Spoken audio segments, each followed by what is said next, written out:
इस कहानी की शुरुआत सत्य प्रेम को दिखाते हुए होती है, जिसे कि सभी लोग प्यार से सत्तू कहकर बुलाते हैं। सत्तू एक गुजरात फैमिली से बिलोंग करता है। उसकी फैमिली में मम्मी पापा और एक बहन भी है और यह लोग अहमदाबाद में रहते हैं। सत्तू एक बेरोजगार आदमी है जो कि एलएलबी में 3 बार फेल हो गया और अब वह घर के काम काज में मम्मी पापा का हाथ बटाता है और सत्तू को बेरोजगार होने के रोज ताने मिलते हैं। सत्तू की माँ और बहन घर पर गरबा सिखाकर घर का खर्चा चलाती हैं और सत्तू के पापा का बिजनेस फेल होने की वजह से वह अब घर के ही काम करते हैं। सत्तू की बस एक ही कामना है कि उसकी शादी किसी सुंदर लड़की से हो जाए, जिसके के बाद दिन रात सपने भी देखता है। और सत्तू का कोई भी दोस्त नहीं होता क्योंकि सत्तू के सभी दोस्तों की शादी हो जाती है। अब उसके बेस्ट फ्रेंड उसके पापा हैं, जिनसे कि वह अपनी सारी बातें शेयर करता है। सत्तू को अभी तक सिर्फ एक ही लड़की पसंद आई थी, जिसका नाम है कथा। और कहानी 1 साल पीछे चली जाती है, जिसमें हमें पता चलता है कि सत्तू को कथा को देखते ही पहली नजर में प्यार हो गया था। और जब सत्तू कथा से बात करने के लिए जाता है तो वह उसे जरा सा भाव भी नहीं देती और सत्तू से आगे बात बढ़ाने के लिए बातें भी करता है। तो कथा बताती है कि उसका एक बॉयफ्रेंड भी है जिसका नाम है तपन और कथा उससे प्यार करती है। तो सत्तू कहता है कि मैं तपन की तरह टाइम पास नहीं कर रहा हूँ, मैं आपके साथ पूरी जिंदगी बिताना चाहता हूँ और हमारा नाम भी एक साथ कितना प्यारा लगेगा। #सत्य प्रेम की कथा। और तभी कथा का बॉयफ्रेंड तपन एक लग्जरियस गाड़ी में वहाँ पर आता है और वह दोनों वहाँ से चले जाते हैं। और अब कहानी फिर से प्रेजेंट में आ जाती है, जहाँ पर के सत्तू को कोई भी भाव नहीं देता है और ना ही उसके लिए कोई लड़की ढूंढने में एफर्ट लगा रहा होता है। और सत्तू ने अपने पापा को कथा के बारे में भी बताया होता है कि वह उसे कितना पसंद करता है। और सत्तू के पापा एक नंबर के खबरी लाल होते हैं, जिन्हें के मोहल्ले कॉलोनी की पूरी बातें पता होती हैं और सब उन्हें खबरी लाल कहकर भी बुलाते हैं। तो सत्तू के पापा सत्तू को बताते हैं कि कथा और तपन का ब्रेकअप हो गया है। अब सत्तू के पास एक अच्छा चांस है कि वह कथा को इम्प्रेस कर सके। और यह सब सुनकर सत्तू खुश हो जाता है और कथा से मिलने के लिए जलसा पार्टी में चला जाता है, जहाँ पर की कथा हर साल डांस करती है और पहली बार भी सत्तू ने उसे वहीं पर देखा था। जैसे ही सत्तू वहाँ पर पहुँचता है वह कथा को हर जगह देखता है, मगर उसे कथा कहीं पर भी नजर नहीं आती। तो कथा के पापा सत्तू को बताते हैं कि कथा की तबीयत खराब है, जिस वजह से कि वह घर पर आराम कर रही है। इस जलसा पार्टी में सत्तू के पापा भी होते हैं, तो वह कहते हैं कि यही मौका है, जाकर उससे उसके हालचाल पूछ ले और अपने दिल का हाल उसे बता दे। जैसे ही सत्तू कथा के घर पहुंचता है तो कथा रो रही होती है और उसने अपना हाथ भी काट रखा होता है। और ये देखकर सत्तू कथा को फटाफट हॉस्पिटल लेकर जाता है और उसका इलाज कराता है। साथ ही बाहर बैठकर सोचता है कि आखिर कथा ने सुसाइड करने की कोशिश क्यों की। तभी वहाँ पर कथा के पापा आते हैं और वह सत्तू को थैंक यू बोलते हैं, क्योंकि सत्तू ने उनकी बेटी की जान बचाई है। कि तभी वहाँ पर डॉक्टर आते हैं कि यह एक सुसाइड केस है और हमें पुलिस को यहाँ पर बुलाना होगा।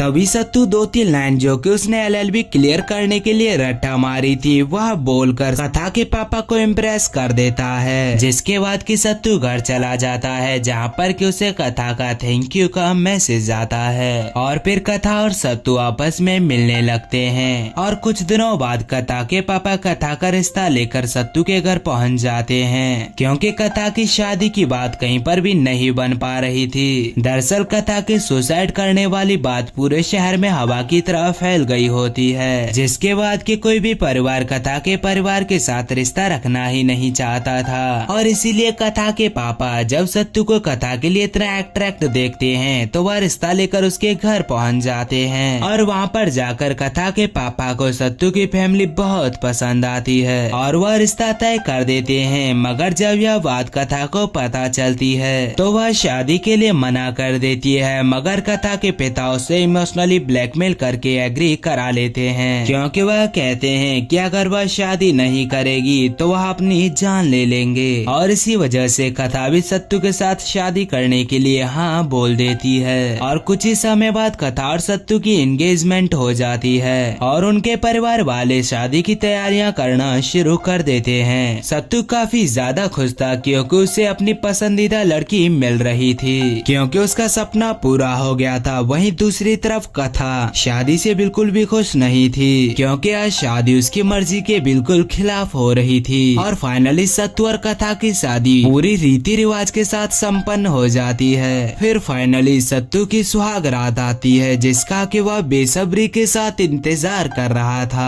सत्तू का बेड डांसिंग हॉल में लगाया था, जहाँ पर कि उसकी माँ और बहन गरबा सिखाया करती थी, क्योंकि उसका पर्सनल कोई भी रूम नहीं था। सत्तू सुहाग रात पर कथा से बातें करना शुरू करता है और वह बताता है कि वह अभी तक वर्जन है, वह किसी के साथ भी अभी तक इंटीमेट नहीं हुआ है। तो कथा कहती है कि वह काफी थक गई है, चलो सो जाते हैं। जैसे ही वह दोनों सोते हैं तो सत्तू खर्राटे भरना शुरू कर देता है, जिसकी कि उसे बचपन से आदत थी। कथा सत्तू के खर्राटों को सुनकर जाग जाती है और सत्तू को सोने के लिए नीचे जाना पड़ता है। और ऐसे ही दिन व दिन बीतते जाते हैं और सत्तू को अपने खर्राटों की वजह से नीचे अपने पापा के पास सोना पड़ता। और एक दिन सत्तू फुल तैयारी कर लेता है कि उसे कथा के साथ सोना है। जैसे ही कथा और सत्तू साथ सोते हैं और सत्तू कथा के क्लोज आने की कोशिश करता है, कथा सत्तू को एक कड़वा सच बता देती है, जिससे सुनकर कि सत्तू के पैरों के नीचे से जमीन निकल जाती है कि वह एक सेक्सुअल है जिसके अंदर के कभी भी सेक्स करने की कोई भी कामना नहीं जागती। और इसी वजह से उसके बॉयफ्रेंड तपन ने उसके साथ ब्रेकअप किया। ये सब सुनकर सत्तू को बहुत बुरा लगता है और वह अगले ही दिन कथा के पापा के पास जाता है और उन्हें सारी बात बता देता है कि कथा की वजह से उसे किन किन फिजिकली और मेंटली चीजों से गुजरना पड़ रहा है। तो कथा के पापा सत्तू को समझाते हैं कि तुम्हें तो पता है कि कथा की अभी मेंटली सिचुएशन कितनी ज्यादा गंभीर है, क्योंकि कुछ ही वक्त पहले तो उसने सुसाइड करने की कोशिश की थी। उसका थोड़ा ध्यान रखो, उसकी केयर करो और देखो चीजें अपने आप ठीक होने लगेंगी और वह तुम्हारे पास भी आ जाएगी। तो सत्तू उसका ध्यान रखने लगता है और उसके साथ वक्त भी बिताने लगता है। तो वह धीरे धीरे दोनों एक दूसरे के क्लोज आने लगते हैं और उन दोनों के बीच नजदीकियां भी बढ़ जाती हैं। और एक रात सत्तू और कथा साथ में सोने लगते हैं तो कथा उसे बताती है कि वह एसेक्सुअल नहीं है और वह दोनों क्लोज आने लगते हैं। तो कथा को घबराहट होने लगती है और वह चिल्लाते हुए कहती है कि मेरे साथ ऐसा मत करो।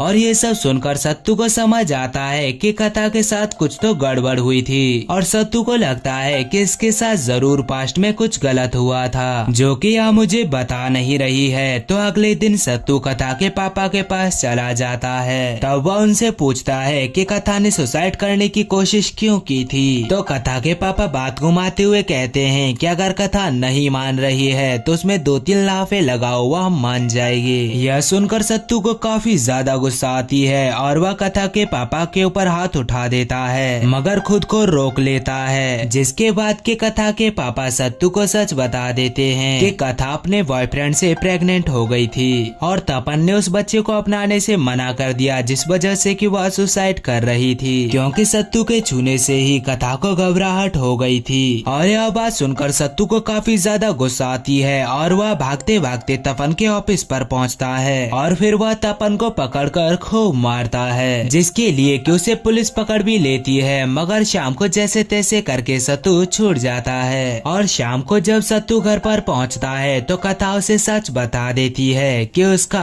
रेप हुआ था। कथा ने अपने बॉयफ्रेंड तपन को साफ साफ नो कहा था, मगर उसने उसकी एक ना सुनी और उसके साथ जबरदस्ती की, जिस वजह से कि वह प्रेग्नेंट हो गई थी, जिसके बाद कि उसने अबॉर्शन भी कराया। किसी तरह यह बात उसके पापा को पता चल गई थी, जिस वजह से कि उसने सुसाइड करने की कोशिश की थी और सत्तू ने उसे बचा लिया था, जिसके बाद कि वह किसी भी लड़के को अपने पास नहीं आने देती थी। सत्तू कथा का सच जानने के बाद भी कथा को अपना लेता है और यह दोनों एक लंबे वेकेशन पर चले जाते हैं, जहाँ पर कि यह दोनों एक दूसरे के साथ एक अच्छा टाइम स्पेंड करते हैं और एक दूसरे के काफी क्लोज भी आ जाते हैं। तो कथा सत्तू को कहती है कि वह उसके साथ कभी भी इंटीमेट नहीं हो पाएगी। तो सत्तू कहता है कि मैं तुम्हारे साथ ही खुश हूँ। और वेकेशन से लौटने के बाद सत्तू के ससुर जी अपने घर पर सत्यनारायण जी की कथा रखवाते हैं, जहाँ पर कि रेप केस की फाइल लाकर सत्तू कथा के हाथ में सौंप देता है और कथा को कंप्लेन करके साइन करने के लिए कहता है। लेकिन सत्तू के पापा और सत्तू के बीच आर्ग्यूमेंट हो जाता है कि अगर यह रिपोर्ट फाइल हो गई तो उनकी समाज में क्या इज्जत रह जाएगी, उनकी बहुत बदनामी होगी और उनका परिवार किसी को भी मुंह दिखाने के काबिल नहीं रहेगा। तो सत्तू कहता है कि जब भी लड़कियों के रेप होते हैं तो 95% लड़कियां केस लिखवाने से डरती हैं, अपनी इज्जत बचाने के लिए, और अंदर ही अंदर घुटती रहती हैं, जिससे कि उनकी पूरी जिंदगी खराब हो जाती है। और अगर कथा ने आज इन पेपर पर साइन नहीं किया और वह पूरी लाइफ गिल्ट में ही जिएगी कि उसने कुछ भी नहीं किया था। और यह सब सुनकर कथा के घर वाले और सत्तू के घर वाले केस के लिए मान जाते हैं और कथा भी उन कागज पर साइन कर देती है और कहती है कि मेरे अंदर सुसाइड करने की ताकत तो थी मगर केस फाइल करने की नहीं। इसके बाद तपन के ऊपर रेप केस फाइल हो जाता है, जिसके बाद की पुलिस वाले तपन को पकड़ कर ले जाते हैं और उसे कड़ी सजा हो जाती है। और इसी के साथ यह शानदार कहानी यहीं पर खत्म हो जाती है। आपको यह मूवी कैसी लगी हमें कमेंट करके बताएं।